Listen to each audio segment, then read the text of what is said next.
मित्रांनो, आई कुठे काय करते या मालिकेच्या आजच्या भागामध्ये सकाळी संजना झोपेतून उठते तर अनिरुद्ध बॅग भरत असतो.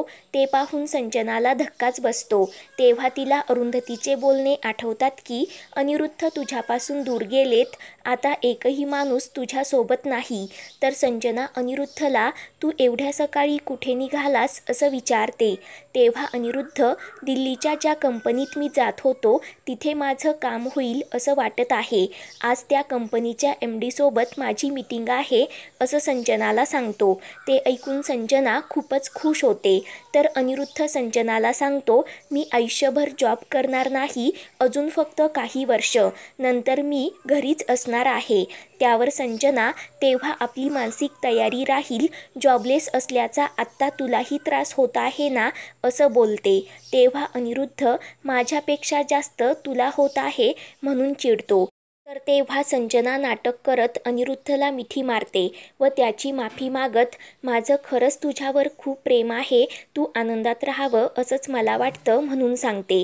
तेव्हा अनिरुद्ध, प्रेमात असलेली माणसं ॲडजस्टमेंट्स करतात, छोट्या घरात मोठ्या कुटुंबात सुखी राहतात, परंतु तुझं तसं नाही. माझ्याकडे चांगला जॉब असेल, माझं घर तुझ्या ताब्यात असेल तर तुझं माझ्यावर खूप प्रेम आहे असा डायलॉग देतो.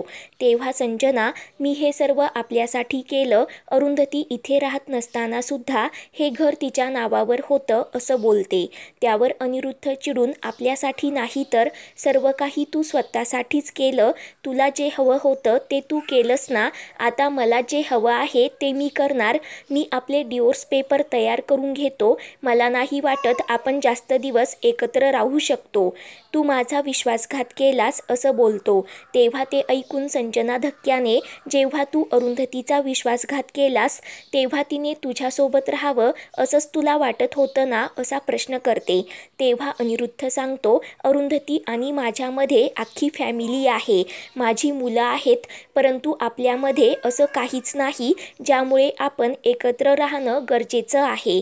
ते ऐकून संजना कोमात जाते. तर तेव्हा अनिरुद्ध बोलतो, तुझा माझ्यावर अजिबात विश्वास नाही आणि तू जे पेपर्स बनवून घेतलेत ना त्याला काहीच व्हॅल्यू नाही, हे तुलाही माहीत आहे. मी ते बदलून घेईनच, परंतु त्या मूर्खपणात तू मला गमवलंस. तेव्हा संजना, मी तुला मिळवलं होतं का असं रडतच विचारते. त्यावर अनिरुद्ध होकार देत सांगतो, मला तुझ्याशी लग्न करायचं नव्हतं हे खरं आहे, परंतु लग्नानंतर मी नेहमी घरच्यांच्या विरोधात जाऊन तुझी बाजू घेऊन भांडलो. तू आई आप्पांसाठी कधीच काही केलं नाही आणि हे सर्व काही कांड करून आत्तापर्यंतचे माझे सर्व काही कष्ट वाया घालवलेस. तेव्हा संजना बोलते, मी अशीच होते आणि हेच पूर्वी तुला खूप आवडायचं.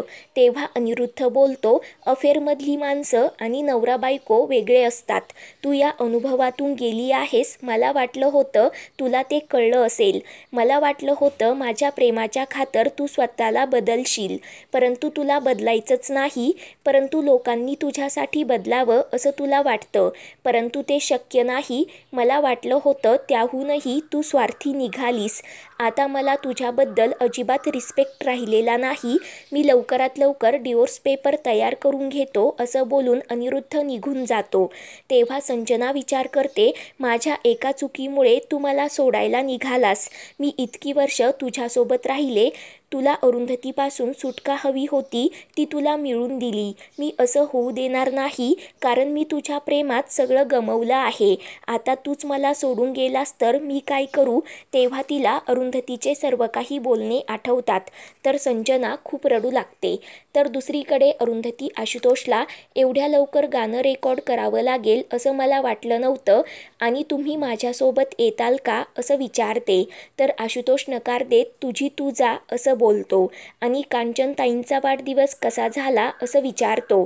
तेव्हा अरुंधती, खूप छान झाला, त्यांनी तुमच्यासाठी व नितीनसाठी डब्यात केक दिला आहे, कारण आप्पा इथे असताना तुम्ही त्यांची खूप काळजी घेतली असं बोलते. ते ऐकून आशुतोषला धक्काच बसतो. तर अरुंधती सांगते, आई खूप चांगल्या आहेत, फक्त थोड्या फटकळ आहेत त्यानंतर अरुंधती यशच्या शर्टला बटन लावण्यासाठी सुईमध्ये धागा ओवत असते, परंतु तिला जमत नाही. तेव्हा आशुतोष, मी तुला बटन लावून देतो, मला सर्व काही जमतं, लहानपणापासून आईने मला हे सर्व शिकवलं आहे, त्यामुळे अमेरिकेत असताना मला कसलाच त्रास झाला नाही असं बोलतो. तर अरुंधती धक्क्याने या जगात असे पुरुष असतात का असा प्रश्न करते आणि आशुतोषकडे बटन लावायला देण्यासाठी नकार देते. तेव्हा सुई धागा ओवत असते, परंतु तिला जमत नाही. तेव्हा आशुतोष, आता आपण बघूच, सगळ्यात अगोदर सुईत धागा कोण ओवतं ते असं बोलतो. तेव्हा दोघे जण स्पर्धा करण्याचं ठरवतात. आशुतोष टायमर लावतो. दोघे पण सुई धागा ओवण्याचा प्रयत्न करत असतात, तर दोघांनाही जमत नाही. खूप मजा येते. त्यानंतर शेवटी आशुतोष सुईमध्ये धागा ओवतो आणि मी जिंकलो असं आनंदाने सांगतो. अरुंधतीला मात्र जमत नाही, तर ती खूप वैतागते आणि प्रयत्न करतच असते. तेव्हा आशुतोष तिला थांबवतो व त्याचा चष्मा अरुंधतीला लावण्यासाठी देतो. त्यानंतर अरुंधतीला स्पष्टपणे दिसू लागतं, तर तिला सुईमध्ये धागा ओवता येतो. ते पाहून अरुंधती खुश होते. आशुतोष तिचा गुपचूप फोटो काढून घेतो. नंतर टेस्ट करण्यासाठी आशुतोष अरुंधतीला न्यूजपेपर रीड करण्यासाठी सांगतो, तर अरुंधती वाचत असते. आशुतोष पुन्हा तिचे फोटो काढतो व अरुंधतीला दाखवतो. ते पाहून दोघे पण खूपच हसत असतात. तर दुसरीकडे अनिरुद्ध आई आप्पांना नमस्कार करतो व दिल्लीच्या कंपनीत माझं काम होईल असं मला वाटतंय, त्यासाठी मी चाललो आहे असं सांगतो. ते ऐकून सर्वजण खुश होतात. तर आप्पा अनिरुद्धला यशस्वी भव असा आशीर्वाद देतात. त्यावर अनिरुद्ध सांगतो, खूप दिवसांनी काहीतरी चांगलं होईल असं वाटत आहे.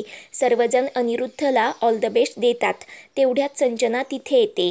तेव्हा कांचन अनिरुद्धला जाताने अंगारा लावून जा म्हणून सांगते, तर संजनामध्येच मी लावते असं बोलते, परंतु अनिरुद्ध नकार देत ईशाला अंगारा लावण्यासाठी सांगतो. तर संजनाचा पोपट होतो. तेवढ्यात शेखर तिथे येतो व अनिरुद्धकडे पाहून कानात बोट घालून चेक करून पाहतो. कोणाला काही समजत नाही, तर आप्पा शेखरला काय होत आहे असं विचारतात. तेव्हा शेखर, अन्या आरडाओरडा करतोय, परंतु मला ऐकायला येत नाही असं मला वाटतंय असा डायलॉग देतो. ते पाहून अनिरुद्ध हसतो. तेव्हा शेखर अनिरुद्धला महत्त्वाच्या कामासाठी निघालास का असं विचारतो. तर संजनामध्येच होकार देत, तू नेहमीप्रमाणे त्याच्या कामात आडवा येत आहेस असा टोमणा मारते. तेव्हा अनिरुद्ध संजनाला थांबवत, इट्स ओके, मला कोणत्याही कारणामुळे माझा मूड ऑफ करून घ्यायचा नाही म्हणून सांगतो. तेव्हा शेखर अनिरुद्धला, तू तर हिच्याशी बोलूच नको, ही तुझ्या मूडचा चेंदामेंदा करेल म्हणून सांगतो.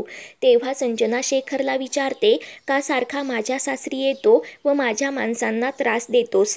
तेव्हा शेखर धक्क्याने, तुझी माणसं असं बोलत कॉमेडी करतो. तर तेव्हा अनिरुद्ध शेखरच्या हाताला प्रेमाने धरून त्याला खाली बसवतो व शांतपणे बोलण्यासाठी सांगतो. ते पाहून शेखर धक्क्याने अनिरुद्धला, तू डॉक्टरकडे निघालास का तपासून घेण्यासाठी, माझ्याशी इतका चांगला वागतोस असं विचारतो आणि कांचनला सांगतो, जे तुम्हाला जमलं नाही ते संजूने करून दाखवलं, अन्याला ठिकाण्यावरच आणलं. तेव्हा संजना, तू इथे कशाला आलास असं विचारते. तेव्हा शेखर, निखिल यापुढे कधीच तुला भेटणार नाही असं सांगतो. तर ते ऐकून संजनाच्या पायाखालची जमीन सरकते. तर शेखर तिला खूप खडसावतो. उद्याच्या भागामध्ये संजना घराचे पूर्ण पेपर्स पुन्हा देऊन टाकते. पुढील भागांच्या अपडेटसाठी चॅनलला